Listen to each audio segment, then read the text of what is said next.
Hey folks, you're listening to the Wait What If podcast. I'm your host, Kevin Sullivan. I can't believe it's been 2 weeks already since the last episode I put out.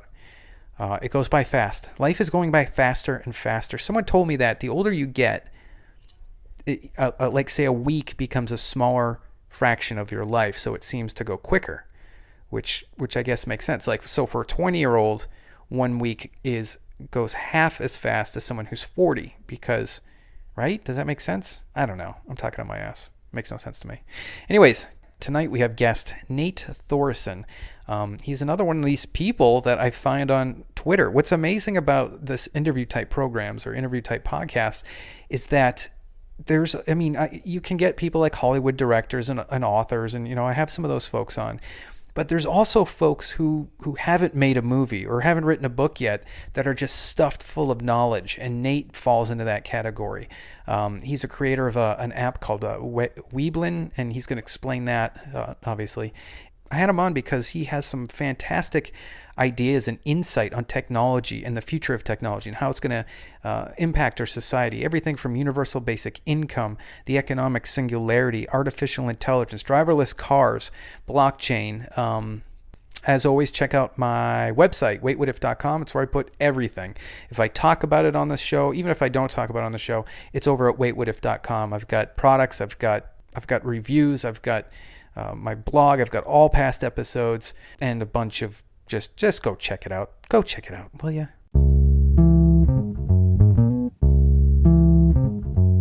You're listening to the Wait What If podcast.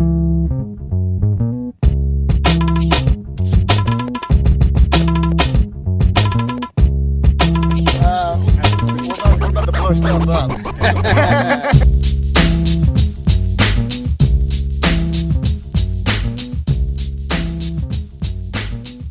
Turn off. Are you at a library right now?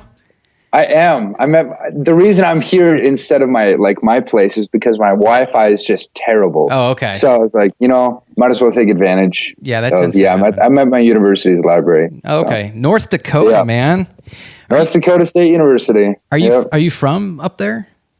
Yeah, I originally was born in the Chicago area, and then when I was really young, so I basically here my whole life. Okay. So what year are you up there? I am second year in college, but I'll graduate next spring. Okay. So getting in and out as fast as I can. So yeah. What's the atmosphere around campus? Because all I know about modern college campuses is that you can't say anything, basically. You just have to walk around with your head down and try not to engage. I really think that if North Dakota has anything unique, it's going to be my city in particular, especially NDSU. So obviously North Dakota, very small place, very rural, very conservative. But Fargo, my town, is the biggest place in the state, and with about 250,000 people. So it's, decent sized. So you get a little bit more of that liberal perspective in there too. So on campus, it's a really weird mix because you'll get a lot of kids from small towns, farming backgrounds. But then you'll get a lot of kids from the Minneapolis area too. Okay. So to give you an example, a lot of people on campus really want to Milo, the alt-right speaker, to come on campus.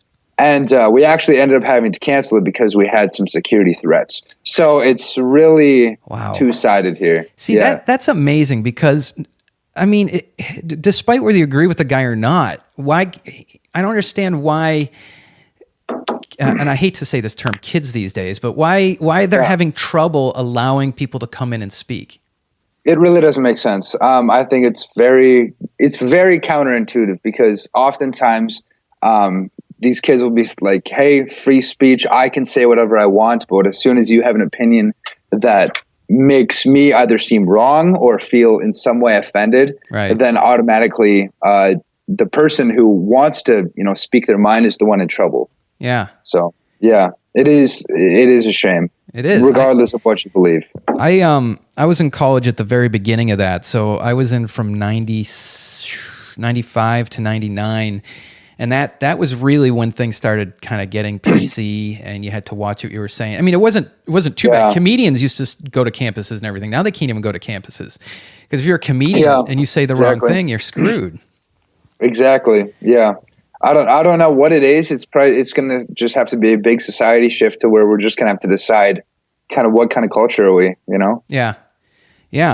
So, want to give a brief background. I just had mentioned you were a student up at North Dakota State, but maybe about your company and that sort of thing. Sure. Well, I'll kind of start off where I guess from everything here. So as I said, I grew up in Fargo. I had 3 older brothers, which I do have to say has shaped me into the person I am today. I think I grew up pretty fast having 3 brothers. Had a really good group of friends around me. Going into high school, I was very involved. I really wanted to do a bunch of stuff. I started, co-founded a nonprofit, and then implemented one into my school, a previously existing one.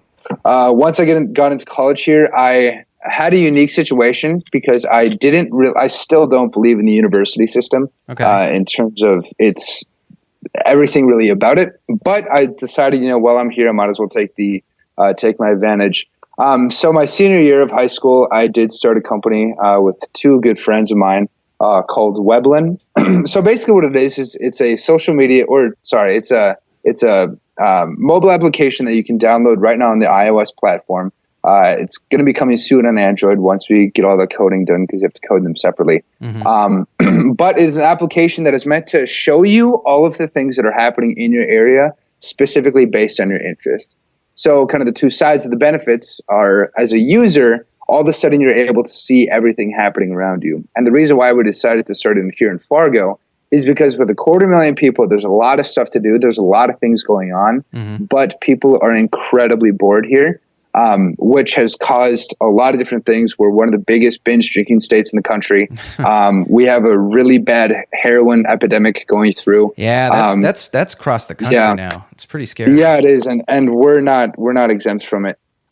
So that's kind of the reason why, as from a user standpoint, you're able to just see a lot of things happening in your area, good things happening, and then as a business, you're able to communicate directly to your target market. So let's say that you want to create an event, you would set it to a certain parameters of how far you want a direct notification to be sent out.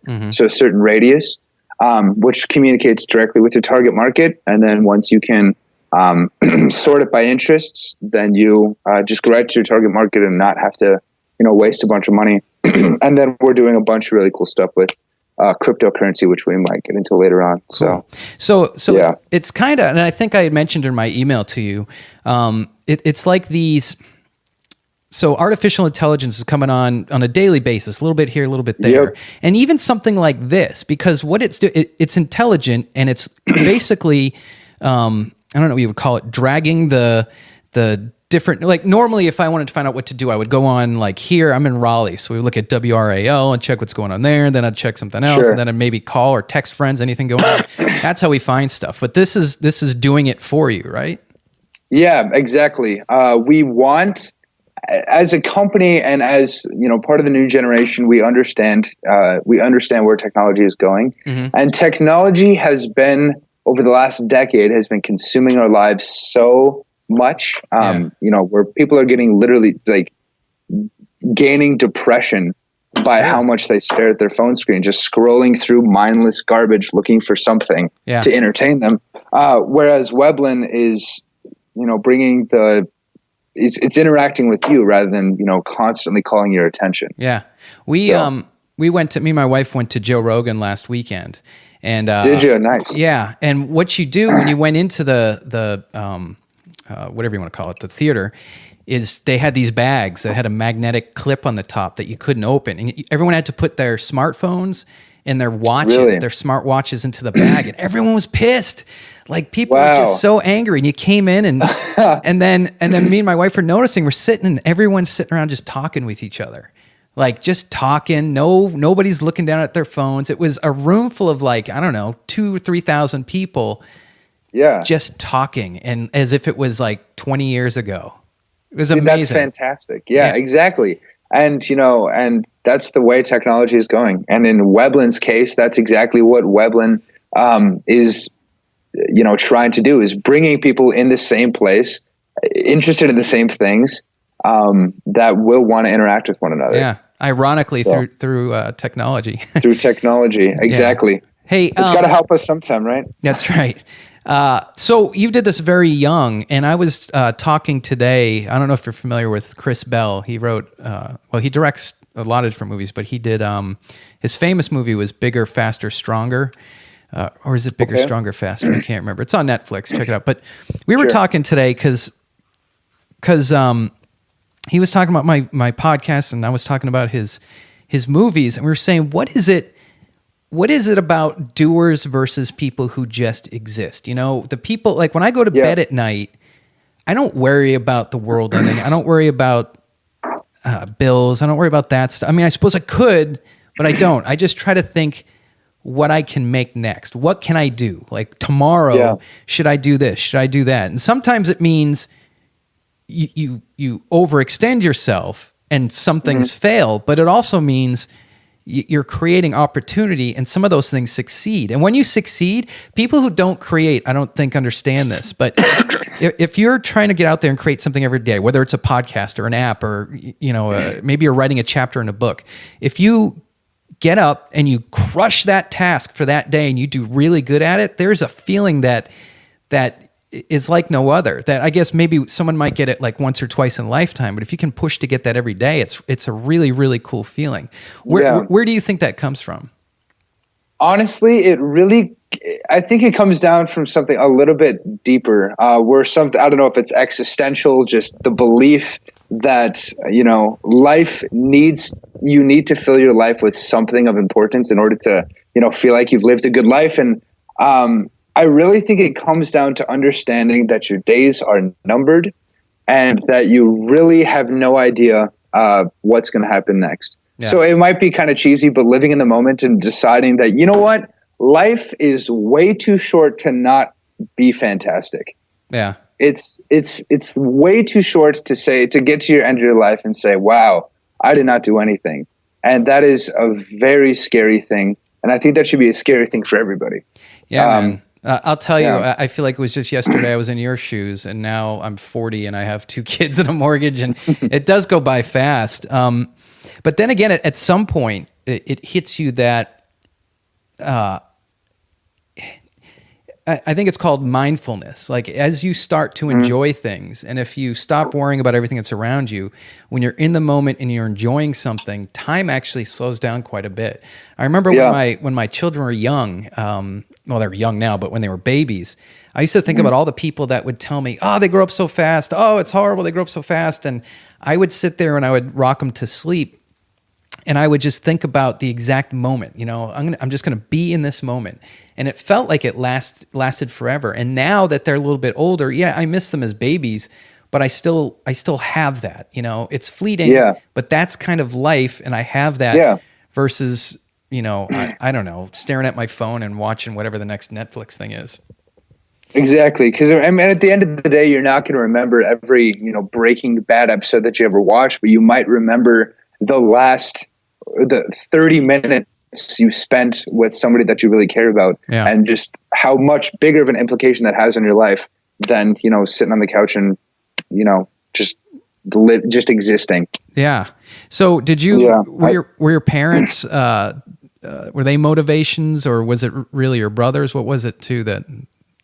Honestly, it was probably my brothers, because part of me thinks that, as being the youngest, my oldest brother's 8 years older than me. And he has a family and 2 kids, with another on the way. My second oldest brother has a wife and a daughter. Just my 3 brothers are all so different, and I feel like they all played into me so well, and so much, that I got a lot of encouragement from all of them. And I decided that I want to do something just as cool as they're doing.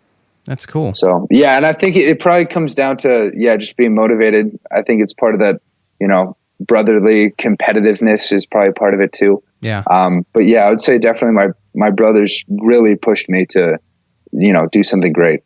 I'm going to put you on the spot. Do you think that, there's always a disconnect between the young generation and the middle generation and the old generation. And we seem to always blame, oh God, kids these days. Do you find that it's a rarity, or are you around a lot of motivated people? I really think depends on just who you associate yourself with. Yes, I think that there are a lot of people in my generation that are living the millennial or the Generation Z stereotypes, where it's, they grew up in 7th grade just playing Call of Duty and drinking Mountain Dew, and they're just kind of doing the same thing now.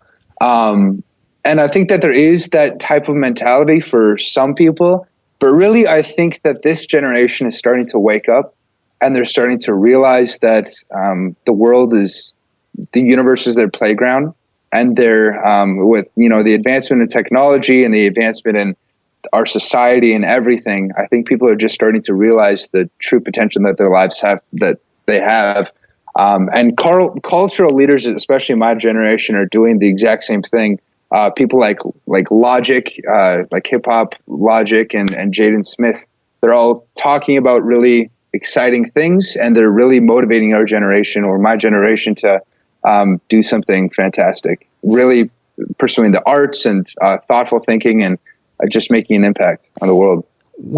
So this will be an interesting question. I never thought about asking someone who's in college right now, but when I grew up, so I grew up really the first years I can remember was in the 80s and the 90s, and technology was really kind of, I don't know, not great during those days. I mean, we had 8-bit or 16-bit Nintendo, whatever it was, right? We didn't have a lot of cool technology.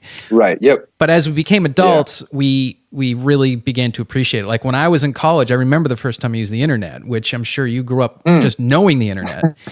So for me and my generation, and especially so for my dad's generation, when we try to picture the future, we look back over the last 30 years and we say, okay, look how much changed in the last 30 years. I expect the same thing to happen in the next 30 years. Or in my dad's standpoint, in the last 50 years, this is how much technology has changed. So I expect 50 years to see the same types of changes. Considering that technology expands exponentially, where is your foresight as a young person? Are you looking 5 years down the line and thinking, holy shit, what's going to pop up in 5 years? What's going to pop, or kind of explain that to me. At the end of the day, it's kind of hard not to think of the very short-term, short-sighted things like, wow, 5 years from now, this might be happening. That's going to be amazing. And it's almost like you think that technology can't get any better. And obviously, down the line, it's going to be insane. I think us as just humans want, especially with something that moves so fast as technology, we just want to view it in the very short term. And it's honestly hard to comprehend what it's going to be like in 60 years. Right. I think 60 years is too far to even consider nowadays. It's insane. Yeah. Like by that time, I'll be 80. I'll likely probably have another 40 or 50 years of my life. Yeah. And it's just going to be impossible to imagine. It's funny how you say the 40 or 50 years in your life. What I find amazing about they call the internet the information superhighway, and it makes sense. It makes sense because, we talk about how much longer we're going to live in the future, and I feel like the big push, at least in health and fitness, is to look to the past, right? So for the longest time, there was information gatekeepers, people that went to college, people that studied physiology, people that studied human biology. And it was up to them to teach us, or for us to go out and read a giant book on it. But now that information is available to everyone, it seems like we'll call it a health meme of something like going paleo or ketosis or high intensity, whatever. All these different things that are really healthy for people seem to be spread a lot quicker. And I'm a healthcare provider, and I think it's cool that I have all these folks coming in there like, no, I do keto, I do paleo.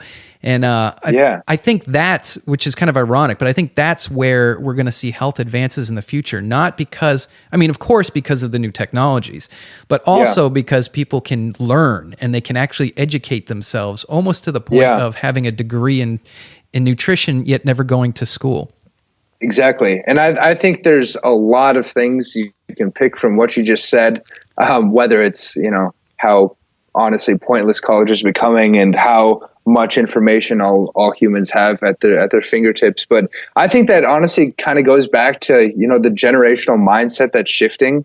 I I feel like my generation is kind of doing a lot of what you just said, and so are millennials. And I think that it's just a societal shift. I generally think that us as a society is going to get better in every way, in technology, in probably our ethics, in stuff like this. And I really think that it's just kind of the next step for humanity. Just like you said, mindfulness, and getting back to your core with fitness, with your emotion, with your spiritual life, and everything. So you say that you think college is going to be useless at some point. Is it because I do, yeah. Is it because we're going to be? How do you think that? Well, there's a bunch of stuff that goes into it. I think the first thing that is going to be kind of the catalyst for it is the fact that people are going to see the economic pains of it. It's going to be absolutely ridiculous. I think I looked at a figure just the other day that said in 18 years, the price of college should be $100,000 a year, wow, which is just insane. So I think number one, people are going to start seeing the negative effects of going to college. It will become economically a bad decision. Two, I really think it comes down to the fact that all of us have so much information at our fingertips. I mean, I'm looking at a library right now that has thousands and thousands and thousands of books that don't even come close to the amount of information that's on the internet. Sure. And I think that's part of it too, that people are going to just be able to start self-educating. Websites like Skillshare are already doing that, where you can pretty much become an expert in any course in half the time that it would take you at college. And, stuff like that, the change in technology and everything. And I also think it's going to be kind of a changing economy, that as especially people stop going to college, I think people are going to start realizing that education needs to start falling on the employers. And things like trade schools are going to be much more effective than your old 4-year degree, taking a bunch of generals like sociology and a bunch of stuff that probably isn't applicable to what you're doing. And I think there's all those factors I think are going to go into it. Yeah. When I graduated, I was short like 1 or 2 credits. And so I needed to take a course, and I just flipped through the catalog and I found puppetry.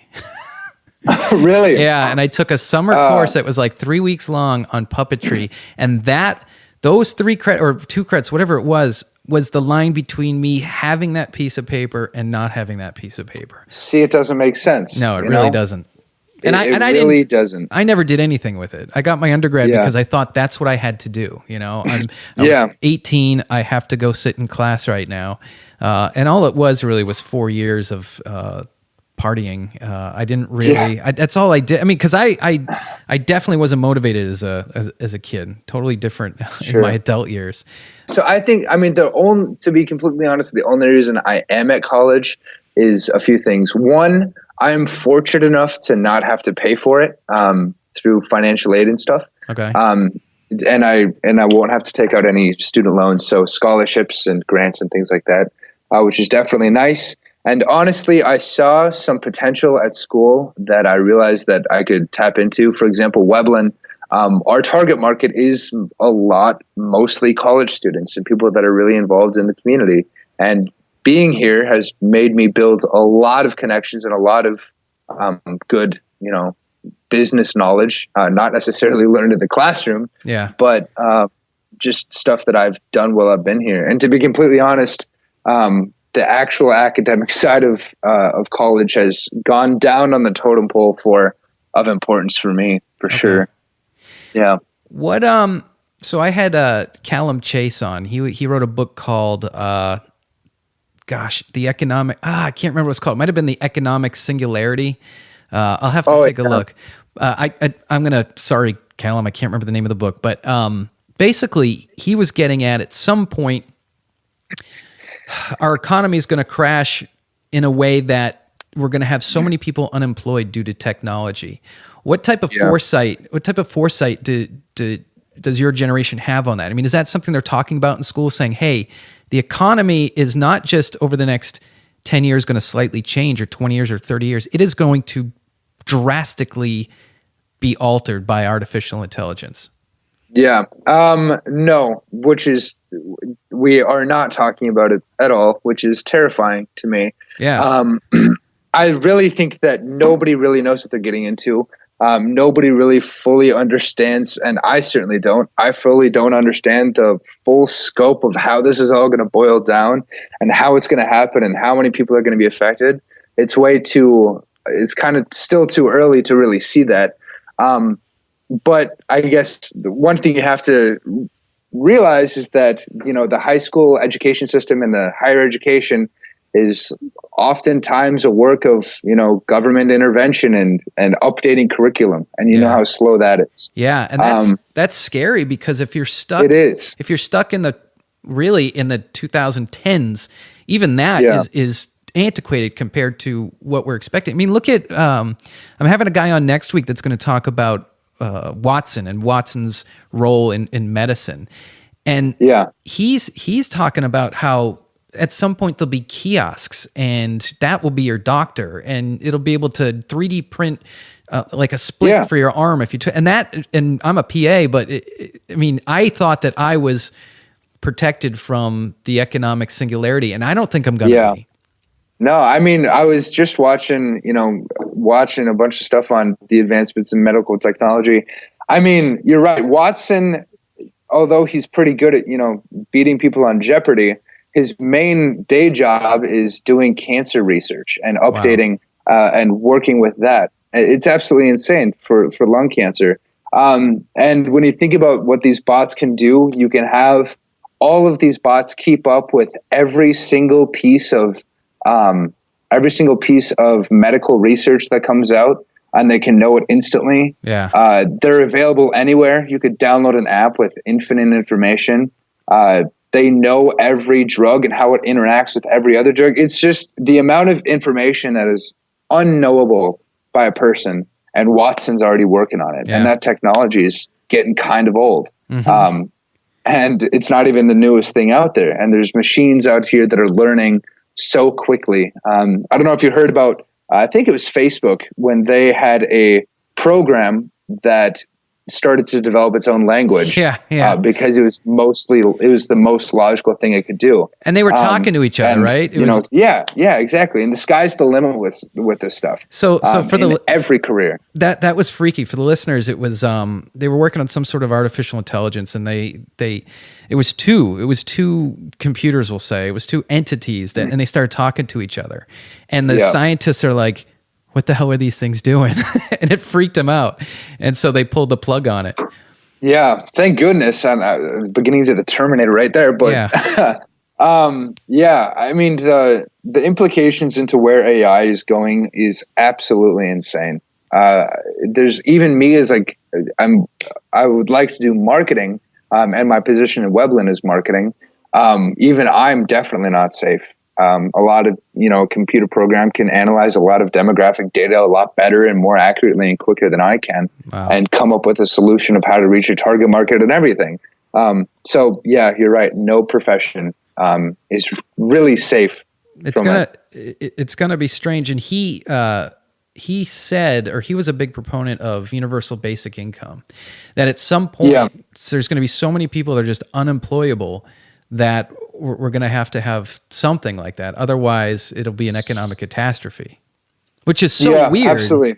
Do you watch? I think it was. I want to say it was Black Mirror, but it might have been. There's a new one out called Electric Dreams. I can't remember which one it is, but it's a dystopian future type of show. This one's on Amazon, I think. I believe it was this one, the Electric Dreams.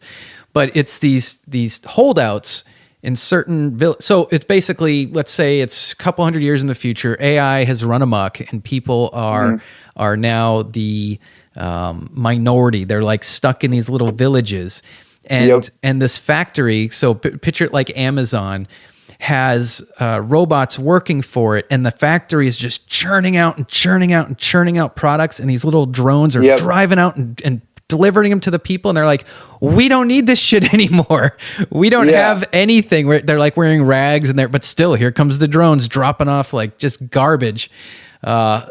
I think it was called Electric Dreams, and it's one of the episodes in there. But it was really fascinating to think about because, what do? All right, we streamline everything to the point where everything's done for us, and we have unlimited resources. Well, unlimited resources in the form of products. What good is it if we can't buy it, or if humans aren't employed? Yeah, I mean, it is kind of insane to think that a UBI is maybe the most logical solution. I think it's complicated because there's a lot of definitions of what a UBI is going to be and what really its role is going to play. But I mean, this actually really isn't the first time it's happening. I think that the best UBI is actually explained by a video by the YouTube channel called Kyrgyzstan. And if the listeners haven't heard of it, they should definitely go watch it. Super interesting.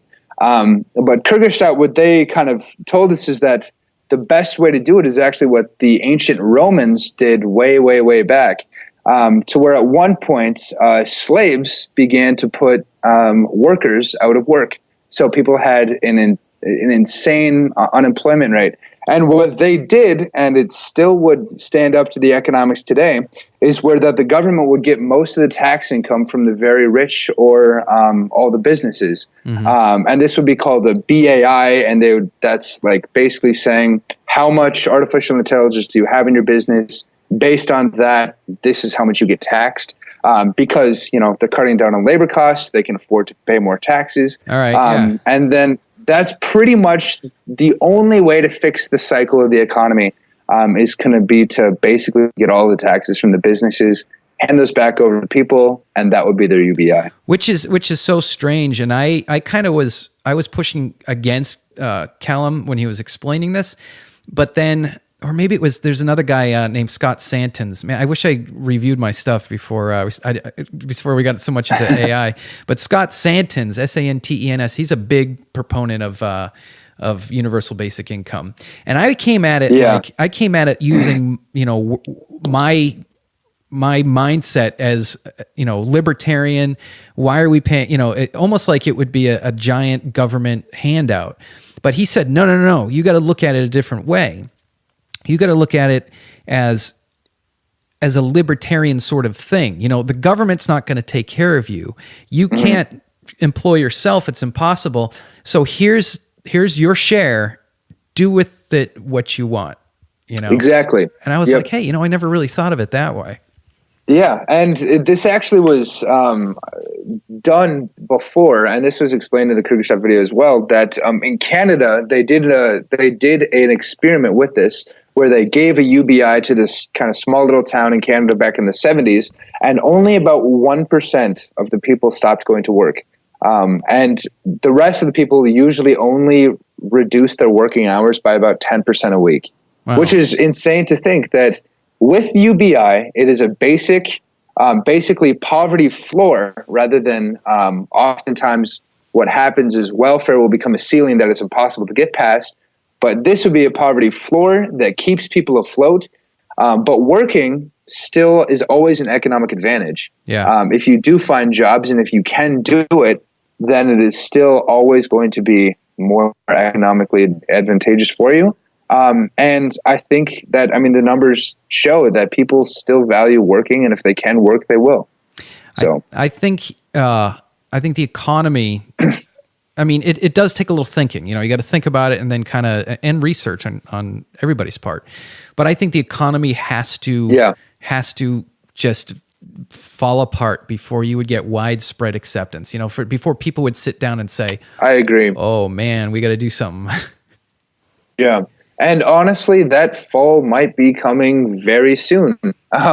There's a lot of people that think that the economy is going to collapse in the next 3 years. But in terms of AI and everything, I do think that there's going to be a point in time where a lot of people are going to be employed or unemployed because of AI. And the reason why, and there won't be a UBI for a certain amount of time, X amount of time. And the reason why is just because the government is going to be way too slow to do anything about it. Okay. Let's be honest, the government's always 20 years behind. So we might have a really bad economic recession where AI puts an insane amount of people out of work and the government doesn't wake up to do anything for maybe 10 years. Yeah. And it could be very potentially very bad. And I think we just have to be really ready for it.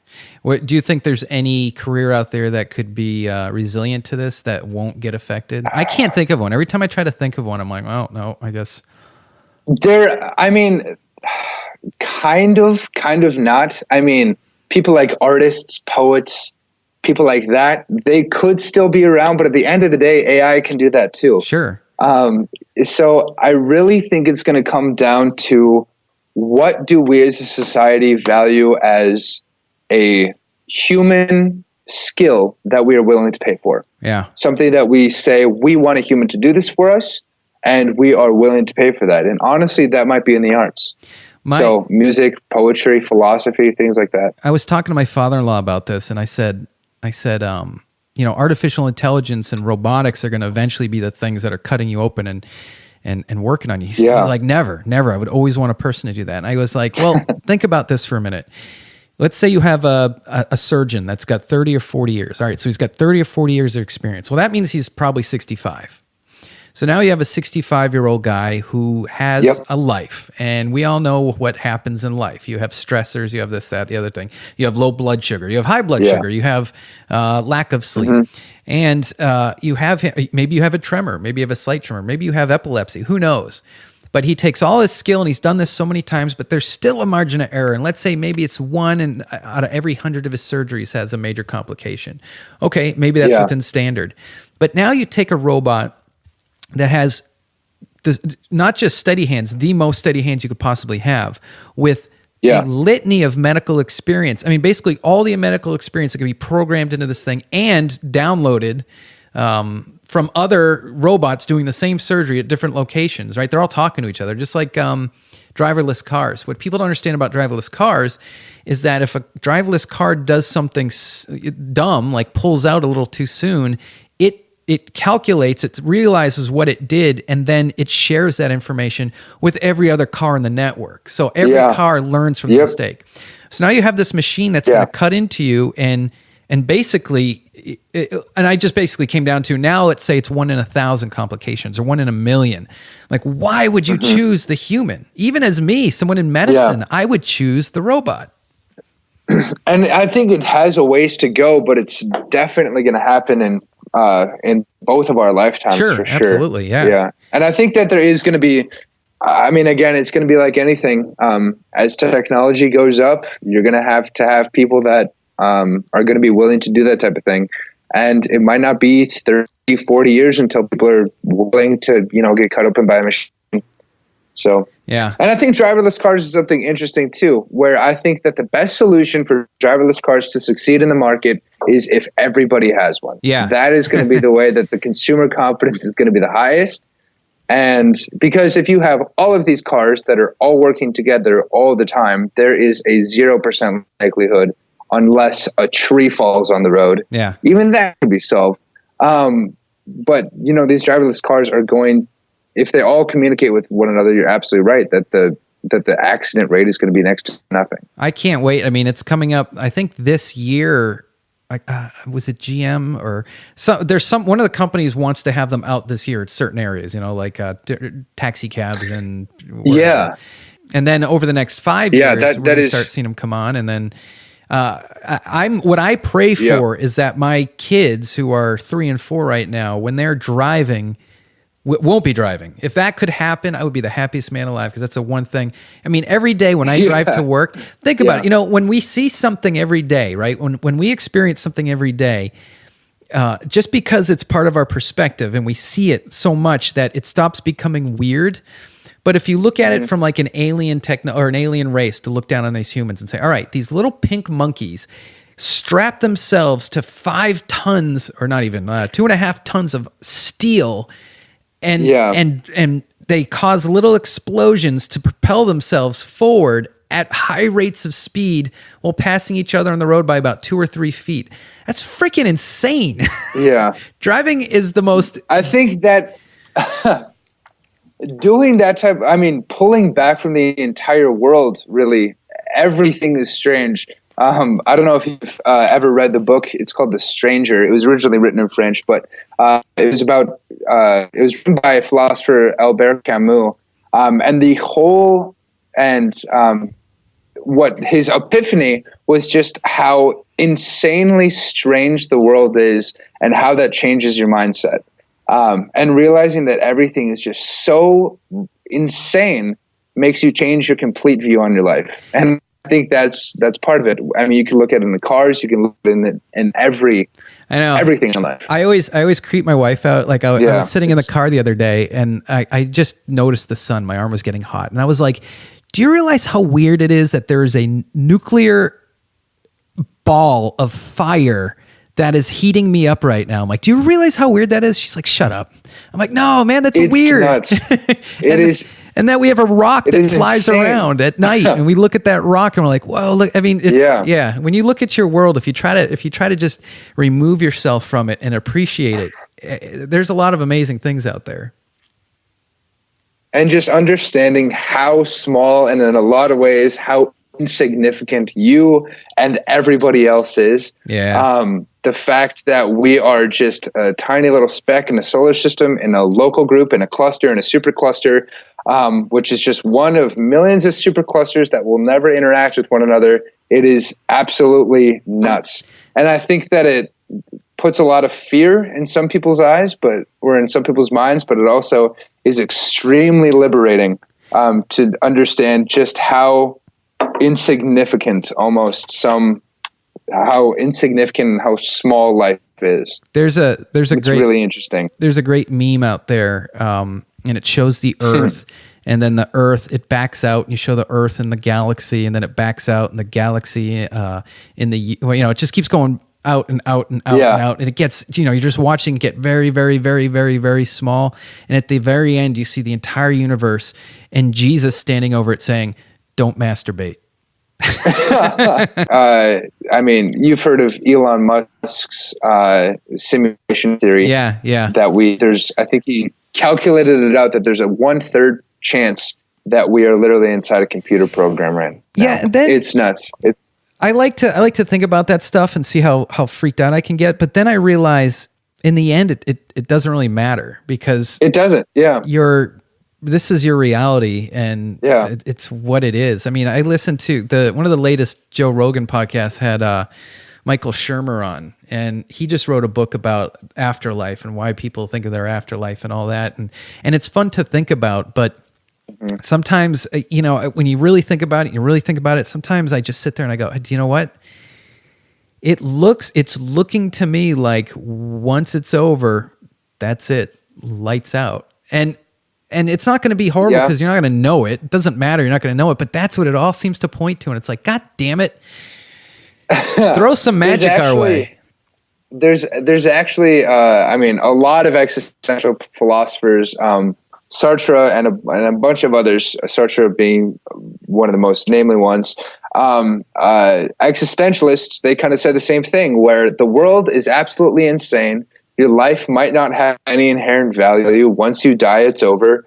But that can be incredibly liberating. There's this philosophy out there called optimistic nihilism, and it's the same type of philosophy that BoJack Horseman, another show, and Rick and Morty both go off of, is that you understand that life, in your perspective, life is very short. In some ways, it almost has no value. But what that does is it makes you realize that your universe is a playground, and to waste what you have in a very short, kind of meaningless life is a shame. So you should, basically just take life by the horns, take the universe by the horns. It's your playground. And once you realize that life is worthless and life is just meaningless in some ways, then it really makes you think of, just you might as well live life to its fullest. Yeah. Have you ever read Fight Club or watched the movie? I haven't. Oh my gosh. That's one of those classics that I never have. It's by, gosh, I can't even think of the author's name now, and he was one of my favorite authors. There's the famous line in there, that basically the idea, the premise is, until you know that you're going to die, you're useless. Right? If you walk around life not knowing that you're going to die, then you're useless. You don't have, but once you realize that, there's a part of the movie, and I believe it's in the book now. I haven't read or watched that in about 10 years, but he takes a gas station employee out back and robs him, and he puts a gun to his head, and he says, "You're going to die right now." And the guy's freaking out, and he said, "What is it that you wanted to be in life?" And he's like, "I wanted to be a veterinarian." "Well, why didn't you do it?" "It took too much school, too much whatever." And then I think he pulls the trigger and it's not loaded. And then he said, he takes his license. Oh. Yeah, he takes his license and he says, "I'm going to follow up you in 6 months. And if you're not in vet school, I'm going to kill you." And then the guy runs off just down the road. Wow. I guess that's one way to motivate you people, I guess. Yeah. Yeah. But yeah, it is nuts to just understand how liberating it is to just go for it, you know? All right, man. Yeah. Great conversation. You're ahead of your time. Keep your enthusiasm for learning and at least being ahead of your peers, because it's going to take you places. Where can folks find you on, or what's your Twitter handle if you want to give it out? Some people don't. Sure. My Twitter handle is something. Let me pull it up here real quick. Honestly, can't remember. Honestly, if you want to connect with me on LinkedIn, you can do that. It's just Nathaniel Thoresen. Okay. Is that, and my Twitter handle is @Thoresen_Nate. Thoresen, Thoreson. And then you can find your app on iOS, and it's Webblen. Webblen, and some really cool stuff coming up with cryptocurrencies. To basically, I'll make it very short. Oh yeah, basically we never got into that, but that's what happens with this show. This show, we just go off and then an hour passes by. Well, let me, in a one-liner, basically, we are going to start using blockchain technology stemmed off of the Steemit blockchain, where people are going to start making money by going to events and being involved in their community. So now there will be money in volunteering. There will be money in partying. There will be money in throwing parties. That's cool. And everybody's going to get rich. So if you want to download it right now, we're starting off in Fargo, but if you're on the East Coast and you still want to download it, we're having a founders program that's going to end soon. And hopefully it'll be coming to a community near you sometime soon. Hey, I'm going to have you back on because I want to talk about cryptocurrency and blockchain, because I've read through blockchain and I'm like, I don't know what the hell this is going to do for me. But apparently it's as big as the internet. That's what they tell me. It's that big of a game changer. It is going to change everything, and I am incredibly excited. And if you aren't involved yet, you haven't missed the train. Only 2% of the population is involved in cryptocurrencies, so there's a lot of ways to go. All right. So well, get in now. I promise you, I want you back on. I want to talk about that. I have my notes here. I never even made it down there. All right. Don't worry about it. It's all good. All right. Well, thanks, Nate. Thanks for being on. Thank you, Kevin. Thank you so much. All right. Take care. Have a good night. Bye. Like us on Facebook.com/WWI Podcast and at WWI Podcast on Twitter. Drop us a line at waitswhatifpodcast@yahoo.com. Listen to us on iTunes, Stitcher, or TuneIn Internet Radio.